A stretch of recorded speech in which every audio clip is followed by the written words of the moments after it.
এক জায়গায় কিছুক্ষণ থামলাম। এখন একদম আঁকা বাঁকা পাহাড়ি রাস্তা।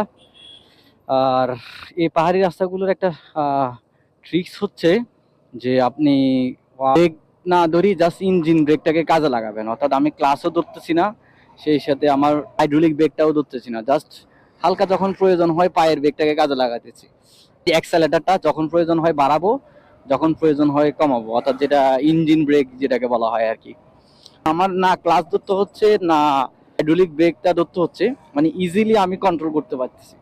আপনি যখন ক্লাস ধরবেন তখন গাড়ির কিন্তু ব্যালেন্সিং পাওয়ার অনেক কমে যায়, অর্থাৎ ব্যালেন্স করার যে শক্তি ওটা অনেকাংশেই কমে যায়।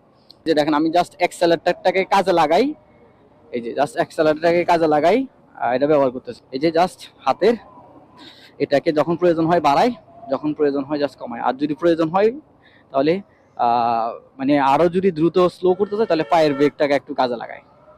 সো এভাবে খুব ইজিলি আমার ব্যালেন্সও ঠিক থাকতেছে, সেটাতে খুব ইজিলি আমি মানে থামাইতে পারতেছি এবং ইজিলি আমি কি করতেছি মানে স্পিড বাড়াইতে পারতেছি আমার প্রয়োজন অনুযায়ী। আমার এখানে ক্লাসেরও ব্যবহার হচ্ছে না এবং সেই সাথে সামনের ব্রেকেরও ব্যবহার হচ্ছে না। জাস্ট গাড়ি এখন 4 গিয়ারে আছে। এই যে আমি এখন কমাবো, কমাই এবার আবার বাড়াইলাম, আমার কোনো ব্রেক ধরতে হলো না, ক্লাস ধরতে হলো না। আবার আমি এখানে হালকা কমাবো, এই যে আবার এখানে আমি কি করলাম হালকা একটু বাড়াইলাম। ঠিক আছে, যদি প্রয়োজন হয় আমি জাস্ট পায়ের একটা ব্রেকটা একটু জাস্ট করে ধরলাম আর কি, পায়ের ব্রেকটা।